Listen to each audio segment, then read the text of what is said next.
తో యేసయ్యని ఏమి కావాలో అడగండి.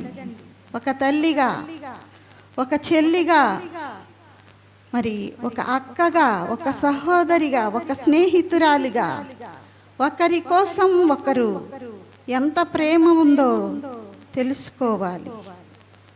ఒక తల్లి గురించి మాట్లాడబోచుండగా ప్రతి ఒక్కరు కూడా మరి తల్లిలాగా ప్రవర్తించాలని కోరుకుంటున్నాను. పరిశుద్ధుడు అయిన దేవా, నీకు వందనాలు. నీకే మహిమ, ఘనత, స్తుతి, స్తోత్రములు తండ్రి. పరిశుద్ధుడా, నీకే మహిమ మహిమ మహిమ నాయన. నువ్వు మహిమ గల దేవుడు నాయన తండ్రి. నీకే మహిమ చెల్లిస్తున్నాం. మా ప్రతి ప్రార్థనలో మీరు ఉండండి ప్రవ్వా నాయన. నిత్యము నిరంతరము నా తండ్రి నీ సన్నిధిలో గడిపినంత చేపు కూడా నా ప్రభా నీవు మాతో ఉన్నావని నమ్ముచున్నాం తండ్రి. ఇదిగో ఈ ఉపవాస దినము నాయన నీ సన్నిధిలో ఉన్నాం తండ్రి. ఒక తల్లి గురించి మాట్లాడుటకు కొన్ని వారాలుగా నీవు మాకు నా తండ్రి ద్వారం తెరిచావు నాయన. ప్రతి తల్లి మనస్సు కదిలించబడాలి. ప్రతి స్త్రీ కూడా మరి తల్లిగా మారి బిడ్డల్ని ప్రేమించాలి తండ్రి. నువ్వు మాకు తల్లివి, తండ్రివి. కానీ ఈ లోకంలో కూడా తల్లి ప్రేమ కావాలని ప్రతి ఒక్కరూ కోరుకుంటారు ప్రభా నా తండ్రి. నీ ప్రేమ, నీ కరుణ నాయన, నీ కటాక్షం మా మీద ఉంది నాయన. అందుకే మంచి తల్లిని, మంచి తండ్రిని, మంచి సహోదరునిచ్చి దీవించి ఆశీర్వదించావు. ఎవరికైనా అట్టివారు లేకపోతే నాయన నీ కరుణతో, నీ మహిమతో నాయన కరుణ కలిగిన మనస్సు ఇచ్చి కఠినమైన మనస్సును నాయన ఎడబాచిన ప్రభా నీ ప్రేమను పంచే కృపను దయచేయమని ప్రతి ఒక్కరితో నువ్వు మాట్లాడమని నాయన. గనురాలైన స్త్రీ గురించి మాట్లాడబోచున్నాం. తల్లిగా ఆమె బిడ్డ కొరకు ఏమి చేసిందో ప్రభువా నాయన నీకు తెలుసు నాయన. ఎవరికి కొంతమందికి తెలియదు తండ్రి. అది బైబిల్ చదివే వారికే తెలుస్తుంది ప్రభువా. యంత్రం ద్వారా వింటున్న బిడ్డల్ని మీరు ఆశీర్వదించండి తండ్రి. నీకు స్తోత్రం నాయన. లైవ్లో చూస్తున్న బిడ్డల్ని దీవించండి. ప్రార్థనలో పాల్గొన్న బిడ్డల్ని ఆశీర్వదించి దీవించి వారికి నాయన ఆరోగ్యము, శక్తి, బలమును దయచేయండి. మా ప్రభువైన యేసు నామములో అడుగుచున్నాము తండ్రి. ఆమేన్, ఆమేన్, హల్లెలూయా.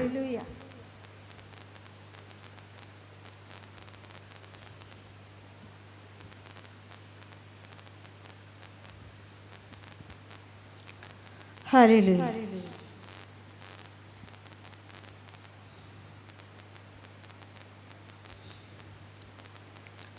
రెండు రాజుల గ్రంథము 4వ అధ్యాయం, పాత నిబంధనలో నుంచి రెండు రాజుల గ్రంథము 4వ అధ్యాయము 8వ వచనము నుంచి చదువుకుందాం. ఒక దినమందు ఎలీషా సోనేము పట్టణమునకు పోగా అచ్చట గనురాలైన యొక్క స్త్రీ భోజనముకు రమ్మని అతనిని బతిమాలుచుండెను. కనుక అతడు ఆ మార్గమున వచ్చినప్పుడల్లా ఆమె ఇంట భోజనము చేయుచూ వచ్చెను. ఏం చేస్తున్నాడు? భోజనం చేయుచూ వస్తున్నాడు ఒక దైవజనుడు ఎలీషా గారు. మరి ఈమె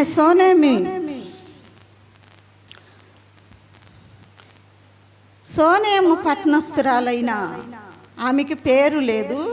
సోనేమీరాలు అని రాస్తుంది ఇక్కడ. ఆమెకి పేరు లేదు. ఆమె భర్తకు పేరు లేదు. ఆమె బిడ్డకు కూడా పేరు లేదు. సోనేమీరాలు అని ఆమె పేరుతోనే సోనేమీరాలు భర్త అని, సోనేమీరాలు బిడ్డ అని పిలుస్తూ ఉన్నారు. ఆ సోనేమీగాడ ఊరి పేరే కానీ ఆమె పేరు కాదు, పట్టణం. అది ఒక సోనేం అనే పట్టణము. ఆ పట్టణములో ఈ గనురాలైన స్త్రీ ఎలీషా గారిని చూసింది. వస్తా పోతా ఉండగా ఈ దైవజనుని చూసి ఆమె ఏమంటుంది? మా ఇంటికి భోజనానికి రమ్ము నా ఏలినవాడా అని పిలుస్తూ ఉంది. పిలిచినప్పుడు ఆయన అతడు ఆ మార్గమున వచ్చినప్పుడల్లా ఆమె ఇంట భోజనము చేయుచు వచ్చెను. కాగా ఆమె తన పెనిమిటిని చూసి, మన యొద్దకు వచ్చుచూ పోవుచూ ఉన్నవాడు భక్తిగల దైవజనుడని నేను ఎరుగుదును. కావున మనము అతనికి గోడ మీద ఒక చిన్న గది కట్టించి అందులో అతనికి కొరకు మంచము, బల్ల, పీట, దీపస్తంభము నుంచుదము. అతడు మన యొద్దకు వచ్చినప్పుడల్లా అందులో బస చేయవచ్చునని చెప్పాను. ఆమె ఏం చెప్తుంది? ఈమె గనురాలు ఎందుకయింది? ఈమె అన్నిట్లోనూ ఘనమైనదే. ఆస్తిలో, అంతస్తులో, బుద్ధిలో, మరి జ్ఞానములోను, మరి దైవజనుల్ని చేర్చుకునే విషయంలో కూడా ఈమె గనురాలయ్యింది. ఈమె అన్నీ ఉన్నాయి ఈమెకి, కాకపోతే పిల్లలు లేరు, గొడ్రాలన్నమాట. అయితే ఈమె ఏం చేసింది? ఆ దైవజనుని చేర్చుకుంది, ఆ గది కట్టించింది, అక్కడ బల్ల, మంచము, పీట, దీపస్తంభం అన్నీ అమర్చింది. అమర్చినప్పుడు బస చేయించు వచ్చెను. ఆ తరువాత అతడు అక్కడికి ఒకానొక దినమున వచ్చి ఆ గదిలో చొచ్చి అక్కడ పరుండెను. ఆ గదిలో పడుకుని ఆలోచిస్తున్నాడు. ఈ దినమున వచ్చి ఆ గదిలో వచ్చి అతను పడుకున్నప్పుడు పిమ్మట అతడు తన దాసుడైన గెహాజీని పిలిచి, ఈ సోనేమీరాలుని పిలువుము అనగా వాడు ఆమెను పిలిచెను.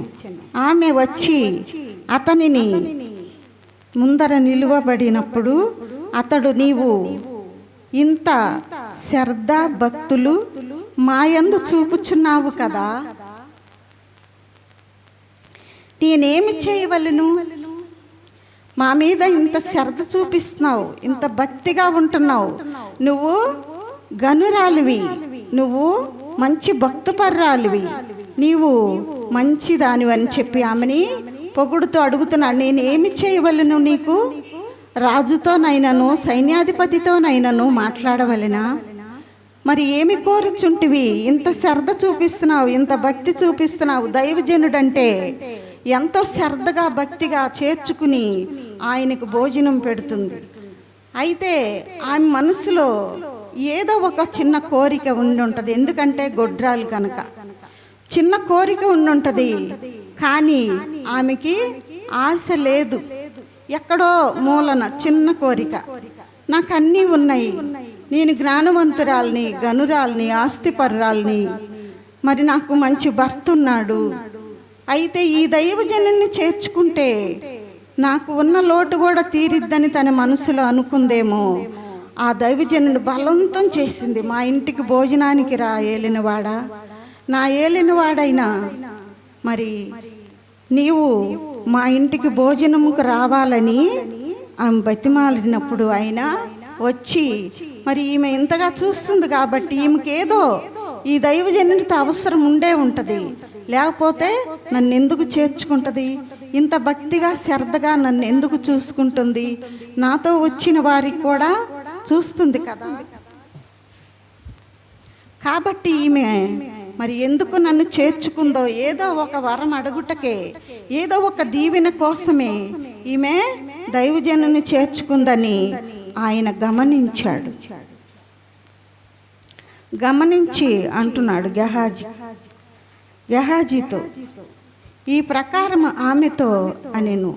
అందుకు ఆమె, నేను నా స్వజనులతో కాపురం ఉంటున్నాను అంటే ఈయన అంటున్నాడు, రాజుతోనైనను సైన్యాధిపతితోనైనను ఏమైనా మాట్లాడవలెనా అంటే ఆమె అంటుంది, ఎవరితో నాకు పని లేదు ప్రభువా, నేను నా స్వజనులతో ఉంటున్నాను, నాకే లోటు లేదు అంటుంది.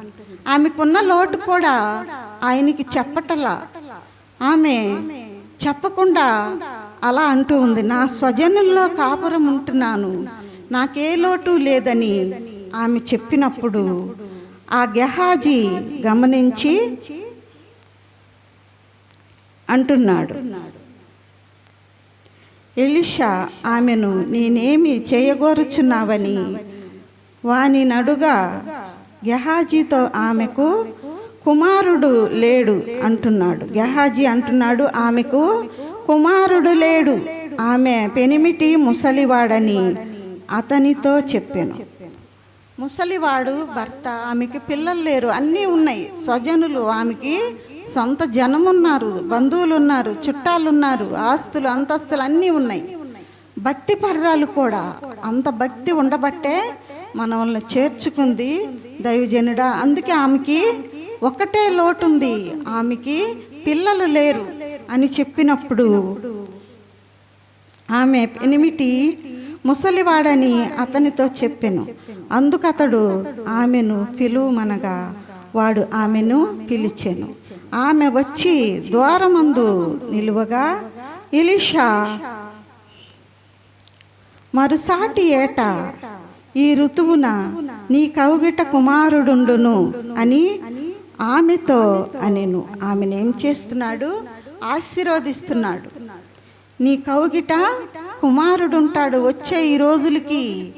ఇప్పుడు ఇదే నెల, జూన్ నెల. వచ్చే ఈ రోజులకి, ఈ ఋతువున నీ కౌగిట కుమారుడుంటాడని, కుమారుడుండనని ఆమెతో అనెను. ఆమె ఆ మాట విని, దైవజనుడైన నా ఏలినవాడా, అలాగూ అనవద్దు, నీ దాసురాలైన నాతో అబద్ధమాడవద్దు. పిమ్మట ఆ స్త్రీ గర్భవతి అయి మరుసాటి ఏట ఎలీషా తనతో చెప్పిన కాలమున కుమారుని కనెను. ఆమె కుమారుని కంది. ఆయన ఆశీర్వాదము ఆమెకి ఫలించింది. ఆయన ఆమెని ఆశీర్వదించాడు. ఏ ఆశీర్వాదం కోసం ఆమె ఆయన్ని చేర్చుకుందో ఆశీర్వాదం ఆయన ఇచ్చి ఉన్నాడు. ఇచ్చినప్పుడు ఆమె బిడ్డను కనింది.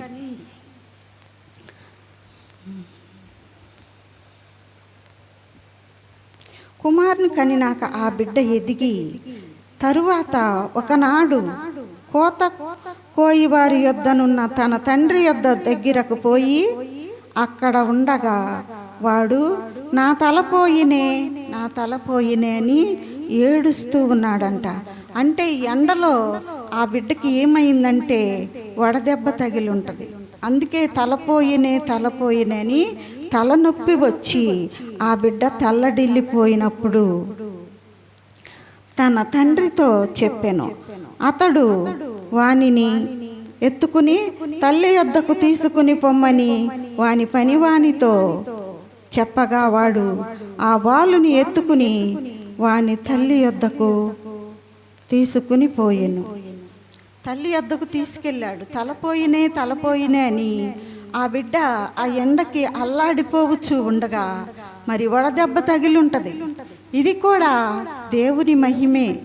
ఈ దేవుని మహిమ కనపరచటానికే ఈ గనురాలికి ఈ పరీక్ష వచ్చింది. అయితే పిల్లవాడు మధ్యాహ్నం వరకు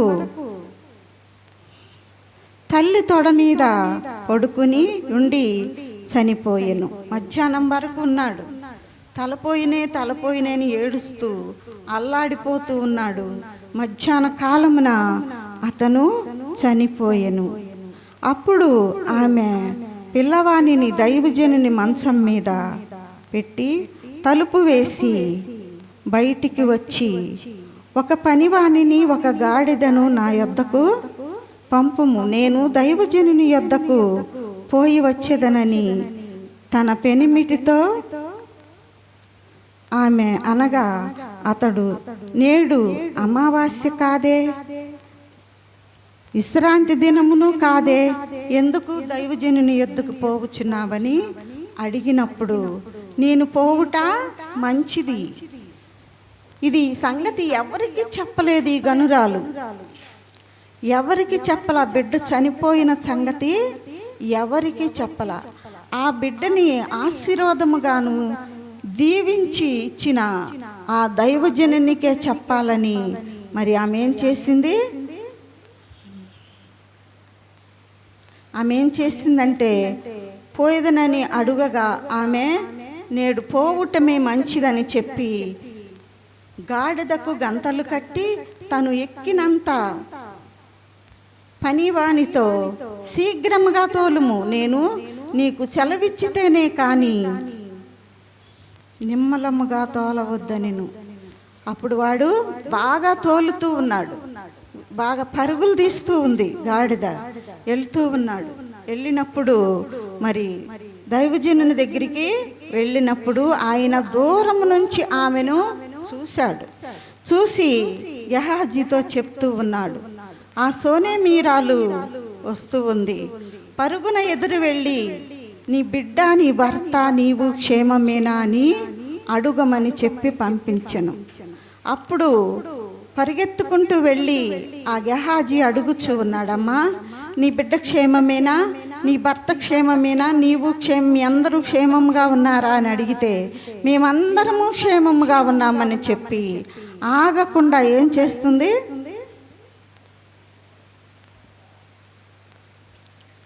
సుఖముగా ఉన్నారా అని అడిగి తన పనివాడైన గెహాజీతో చెప్పి పంపాను.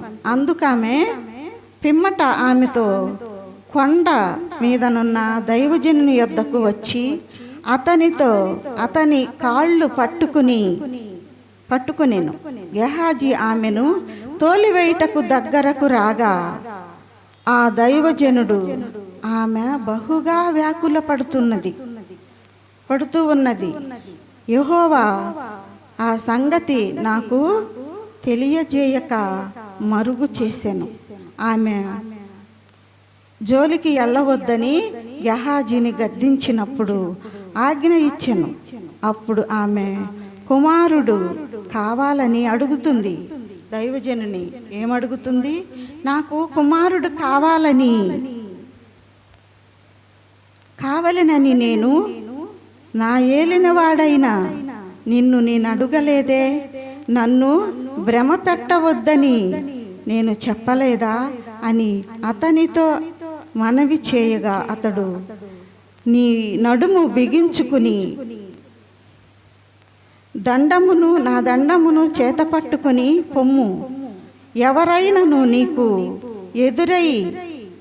ఎదురైన ఎడల వారికి నమస్కరించవద్దు, ఎవరైనాను నీకు నమస్కరించిన ఎడల వారికి ప్రతి మర్యాద చేయవద్దు, అక్కడికి పోయి నా దండము ఆ బాలుని ముఖం మీద పెట్టుము. గెహాజీకి ఆజ్ఞ ఇచ్చి పంపెను. అతడు వెళ్ళి అలాగే చేసెను. ఆమెతో కూడా నేను నిన్ను పెట్టుమని గెహాజీకి ఆజ్ఞ ఇచ్చి పంపెను. తల్లి ఆ మాట విని యెహోవా జీవముతోడు నీ జీవముతోడు నేను నిన్ను విడువనని చెప్పగా అతడు లేచి ఆమెతో కూడా పోయెను. ఆమె ఏమంటుంది, నేను బిడ్డ కావాలని నేను అడగలేదు, నా ఏలిన వాడైన దైవజనుడా నేను అడగలేదు, నీవే ఇచ్చావు కదా, ఆ బిడ్డ నాకు కావాలి అన్నట్టుగా మాట్లాడుతుంది. ఏమంటుంది, యెహోవా జీవముతోడు నీ జీవముతోడు నిన్ను నేను విడువను అన్నప్పుడు అని ఆమె వెళ్ళిపోతూ ఉండగా ఆమె వెంటే ఈయన కూడా వెళ్ళాడు.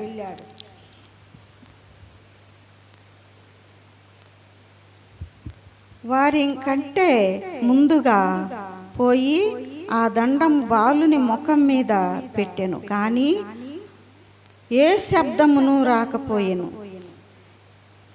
ఏమియు వినపడినట్లు కనబడకపోయెను. కనుక వాడు ఎలీషాను ఎదుర్కొన వచ్చి బాలుడు మేలుకొనలేదని చెప్పెను. ఎలీషా ఆ ఇంట చొచ్చి బాలుడు మరణమై ఉండి తన మంచం మీద పడుకోబెట్టి ఉండుట చూచి బాలు లోపలికి వెళ్ళగానే ఆ బాలుడు చనిపోయి ఉండుట దైవజనుడు చూశాడు. చూసి ఆయన చాలా బాధపడి తానే లోపలికి పోయి వారిద్దరే లోపలుండగా తలుపు వేసి యెహోవాకు ప్రార్థన చేసెను. ఏం చేశాడు, లోపలికి వెళ్ళి ఆ బిడ్డ చనిపోయాడు తెలుసుకుని లోపలికెళ్ళి ఏం చేశాడు? ముందు యెహోవాకు ప్రార్థన చేశాడు. ప్రార్థన చేసి, ప్రభువా, నన్ను చేర్చుకున్న ఈమెకేనా ఈ కష్టము? నన్ను చేర్చుకుంది కదా, మరి నీ మీద విశ్వాసంతోనే కదా నీవు ఈమెకు మరి ఆ బిడ్డను బ్రతికించి ఇవ్వమని ప్రార్థన చేశాడు. ప్రార్థన చేసి ఆయనకు కూడా చాలా బాధేసింది. నేనిచ్చిన దీవెన ఆశీర్వాదము ఇలా అయిపోయిందని లోపలుండగా తలుపు వేసి యెహోవాకు ప్రార్థన చేసి మంచం మీద ఎక్కి ఆ బిడ్డ మీద తను చాచుకుని తన నోరు వాని నోటి మీదను, తన కాళ్ళు వాని కాళ్ళ మీదను, తన చేతులు వాని చేతుల మీదను ఉంచి బిడ్డ మీద పొడవుగా పడుకొనగా ఆ బిడ్డ ఒంటికి వెట్ట పుట్టెను. వెంట అంటే వేడి పుట్టిందనమాట. ఆ బిడ్డకి ఆ ఎలీషా గారి శ్వాస ఊదినప్పుడు నోట్లో నోరు పెట్టి చేతుల్లో చేతులుంచి కాళ్ళల్లో కాళ్ళుంచి తన దేహం అంతా కూడా పొడవుగా పడుకుని ఆ బిడ్డకు మరి బెట్ట కలిగేటట్టుగా చేశాడు.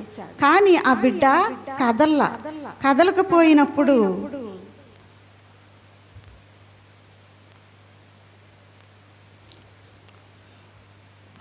తను దిగి మంచము ఇంటిలో యువతలకి అవతలకి ఒకసారి తిరిగి నడిచి మరలా మంచం మీద ఎక్కి వాని మీద పడువుగా పడుకునగా ఆ బిడ్డ 7 మారులు తుమ్మి కండ్లు తెరచింది.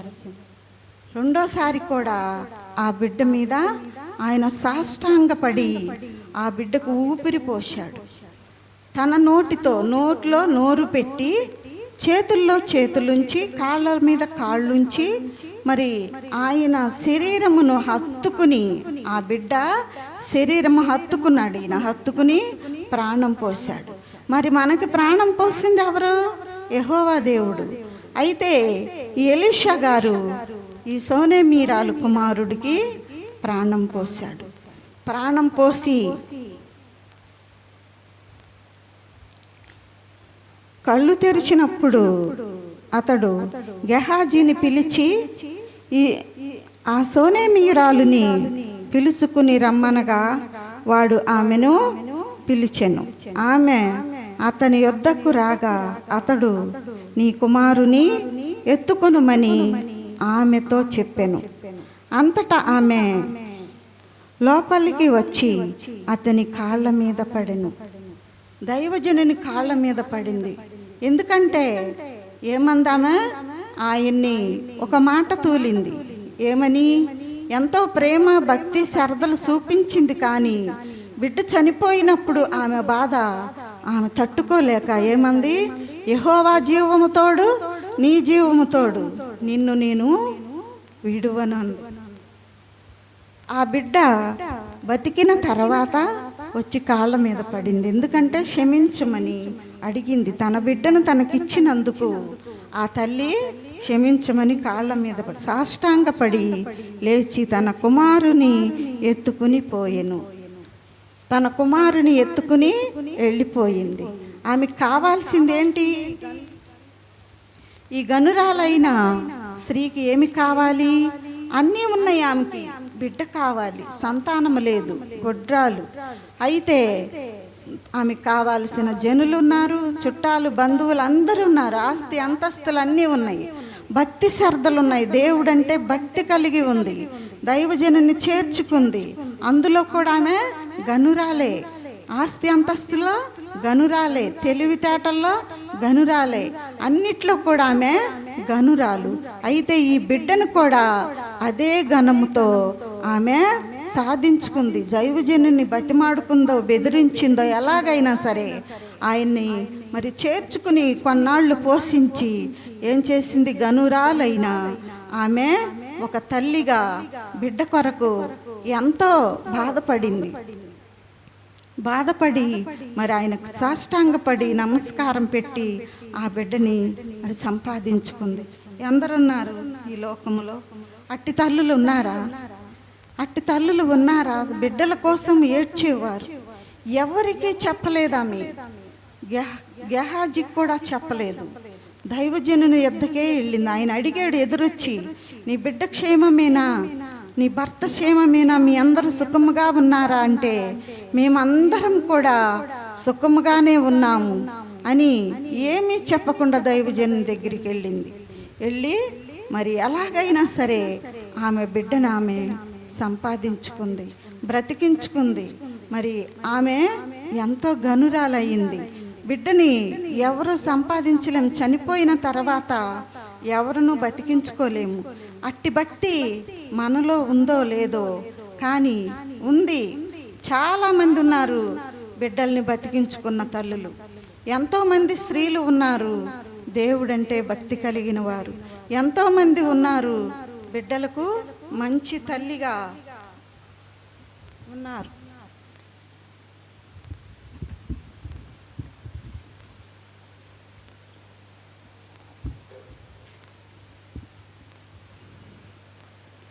మంచి తల్లిగా ఉన్నారు. ఒకానొకప్పుడు నేను కూడా మరి నా పెద్ద కుమార్తెకి బాగాలేనప్పుడు మేము కూడా ఇలాగే ఏడ్చాం. ఇలాగే ఏడ్చేదాన్ని. నా బిడ్డకి బాగలేదు, బాగవ్వాలని సూచిన దైవజనుని అందరినీ కూడా పిలుచుకుని వచ్చి ప్రేయర్ చేయించుకునేదాన్ని, ఏడ్చేదాన్ని. నేను చేసిన పుణ్యకార్యములైన దాన ధర్మాలైనా నాకు అడ్డొస్తే ప్రభువా నా బిడ్డని మరి కాపాడమని మరి నేను ఎంతగానో ప్రార్థించాను. అప్పుడే మరి మా పాస్టర్ గారు కూడా మారారు. ఆ బిడ్డ కోసమే మారారు ఆయన. అంతకుముందు మరి లోకస్తముగా ఉండేవాడు. అప్పుడు బిడ్డ కోసం ఆయన మారాడు. అలాగే ఉండాలి తల్లిదండ్రులు. బిడ్డలు కాక ఈ లోకంలో మనకి ఏమి ఉన్నా సున్నానే. ఆస్తులు అంతస్తులున్నా ఏమున్నా కూడా అన్నీ ఉన్నా యేసు లేనిదే సున్నా. బిడ్డలు లేనిదే మరి బతకలేమన్నమాట. దేవుడు ఉండాలి, బిడ్డలు ఉండాలి. మనం దేవుని బిడ్డలుగా మరి అలాగూ బిడ్డల కోసము ఆ గనురాలైన స్త్రీ ఎంతో ప్రయాసపడింది.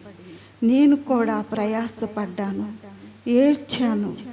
నా భర్తను మార్చుకున్నాను. నా బిడ్డకి తగ్గిపోయింది. అప్పుడే మేము బాప్తీసాలు పొందాం.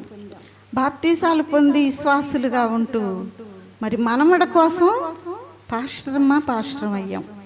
మరి ఈ సేవ మొదలుపెట్టాం. ఈ సేవలో ఎన్నో ఆటంకాలు, అడ్డంకులు అయినా కూడా దేవుడు మాకు తోడున్నాడు. శత్రువులు ఎంతమంది ఉన్నా దేవుడు ఒక్కడ చాలు. మనల్ని ప్రేమించే మన పిల్లలు చాలు.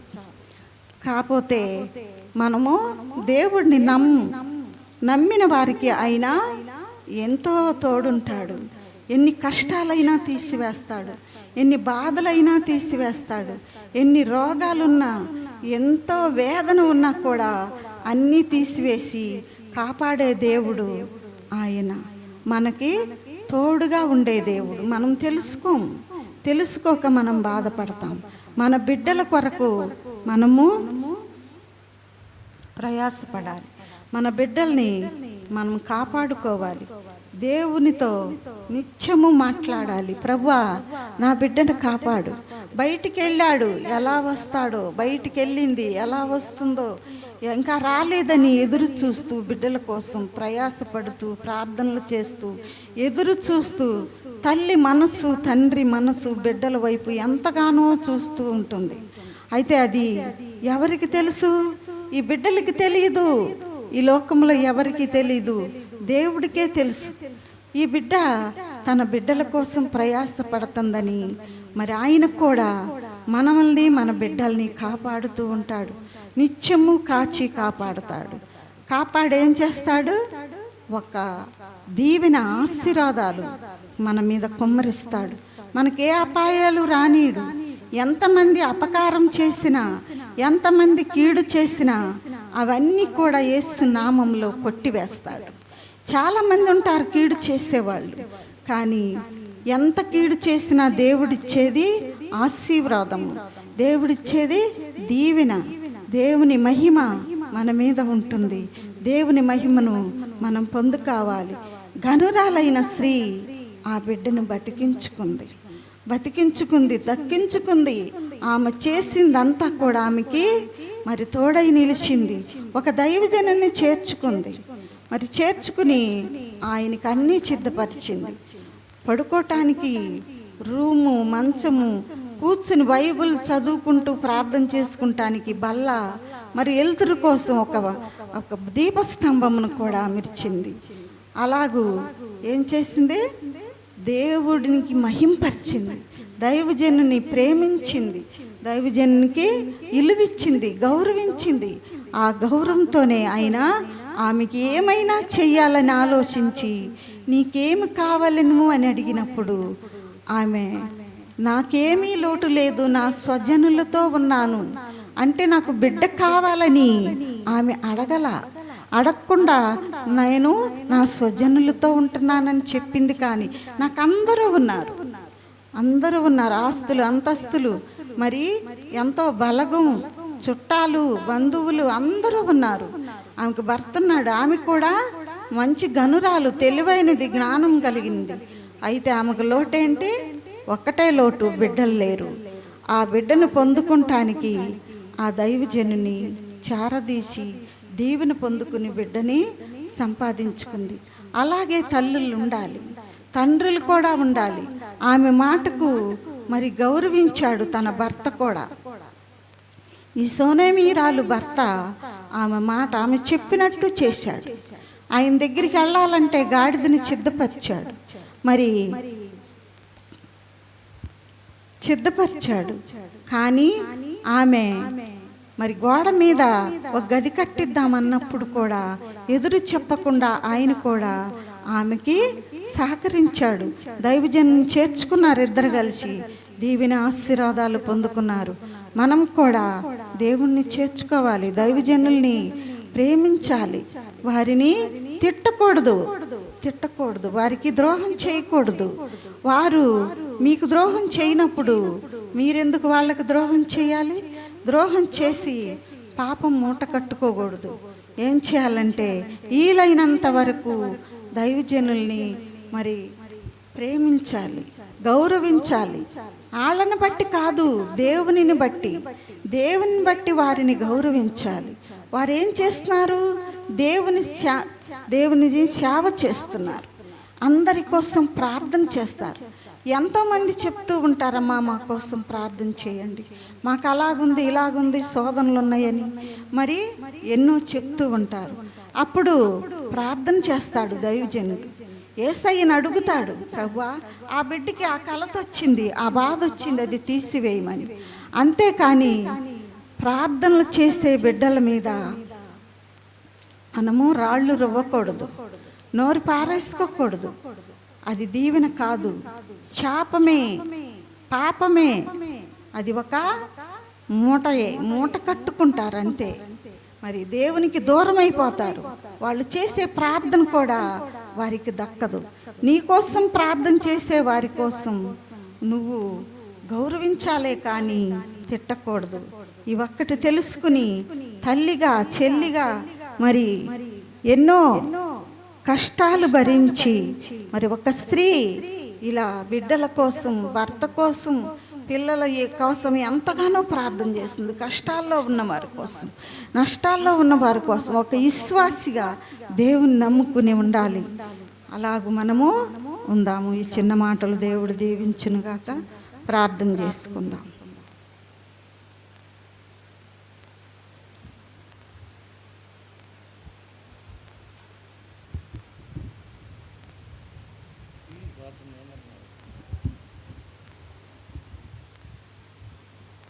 ప్రార్థన చేసుకుందాం. అందరూ కూడా తలలో ఉంచండి. మరి తన దాసురాలు నిలబెట్టుకుని చక్కని గనురాలైన శ్రీ గనురాలు ఎలా అయ్యింది, తన బిడ్డని కోల్పోతే మళ్ళీ తిరిగి దైవజనుల ద్వారా దానిని పొందుకోవటం, అనేకమైన లోతైన విషయాలు మనకి తెలియపరిచిన రాష్ట్రం గారికి వందనాలు. ప్రార్థన చేసుకుందాం, ఏకీవించండి. పరిశుద్ధుడా, మహోన్నతుడా, సర్వాధికారి, సకల సృష్టికి కారణభూతుడు అయిన మా యేసు ప్రభువా, నీకు వందనాలు. గనురాలైన స్త్రీ గురించి మాకు సూటిగా మీ దాసురాలు ముఖాంతిలో గుండా మాట్లాడినందుకు నీకు వందనాలు, స్తుతులు, స్తోత్రాలు తండ్రి. ఏదైనా తండ్రి నీ దగ్గర ఏది పోగొట్టుకోమని, ప్రతిదీ పొందుకుంటామని నీ దాసురాలు ద్వారా మీరు మాకు తెలియపరిచినందుకు నీకు వందనాలు.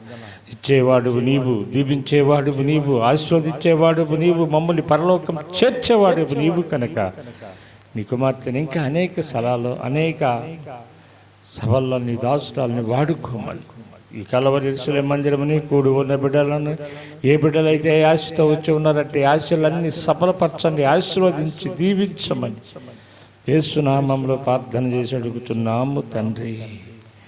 ఆమేన్, ఆమేన్. తండ్రి అని దేవుని దీవెన, తన కుమారుడైన యేసుక్రీస్తు కృపా, పరిశుద్ధాత్మలో ఉన్న సహవాసము సన్నిధి మనకి సకల పరిశుద్ధులకు సదా తోడైండేలి కాపాడి నడిపించునుగాక. ఆమేన్, ఆమేన్.